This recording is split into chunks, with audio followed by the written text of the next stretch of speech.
हर्षवर्धन सपकाळांनी बारामतीच्या बाबतीत जी भूमिका घेतली त्यातून काँग्रेस हा या राज्यातला दखलपात्र पक्ष ठरला. काँग्रेसची दखल घ्यावी लागली, काँग्रेसची वेगळी भूमिका राज्यातील मतदारांसमोर गेली, हे आपल्याला मान्य करावं लागेल. उलट एक लक्षात घ्या, सुनेत्रा अजित पवार यांनी पहिला फोन कोणाला केला? ठाकरेंना, उद्धव ठाकरेंना. म्हणजे मी मगाशी म्हणालो की तिसऱ्या क्रमांकाची मतं होती त्यांना, पण ती सुद्धा डिपॉझिट गोलवाली होती. त्यांच्या फक्त फक्त 40 मतं काँग्रेसच्या याच आकाश विजय मोरेंना पडलेली. फक्त 40. दोघांचेही डिपॉझिट गेलं, म्हणजे बाकी सर्वांचंच गेलेलं.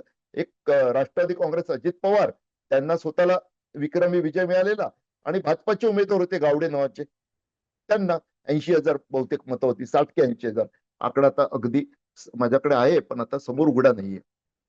काय सांगतोय मी? 60,000च मतं होती. हो, 60,000 होती. तर त्यातलं तुम्हाला सांगतो की जर हर्षवर्धन सपकाळांनी अर्ज भरायला लावला नसता, तर सुनेत्रा अजित पवार यांचे 3 कॉल आले असते का? मुख्यमंत्री देवेंद्र फडणवीसांनी त्यांना विचारलं तरी असतं का? रोहित पवार टिळक भवन मध्ये पहिल्यांदा गेले असते का? अजित पवारांच्या राष्ट्रवादीचे मंत्री आणि नेते सातारमधील मकरंद पाटील गेले असते का? हे सारं घडलं